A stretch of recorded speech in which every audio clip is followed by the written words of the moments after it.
আমি যে মানুষ হয়ে জন্মালাম, আমার কর্তব্যটা কি হবে না? তমূর্তং কর্তব্যং ধর্ম সঞ্চয়। এখন হরিনাম শোনাটা ধর্ম, দান করাটা ধর্ম, তাই তো? কারো উপকারে লাগাটা ধর্ম। তাহলে আমি ধর্মটা কিভাবে সঞ্চয় করব?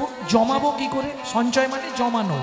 পুরুষরা ব্যাংকে টাকা সঞ্চয় করে, নারীরা প্রত্যেক দিন চাল মেপে নিয়ে 3 মুঠো করে সঞ্চয় করে, করেন না? করেন?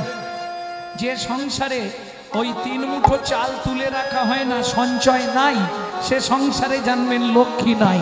এ পাশ থেকে আনে, ও পাশ থেকে চলে যায়। বুঝে নেওয়া গেল? তাহলে এইবার বলুন, ধর্মটা চাল বা টাকার মতো হলে আমাদের জমাতে সুবিধা হতো না? খুব সুবিধা হতো।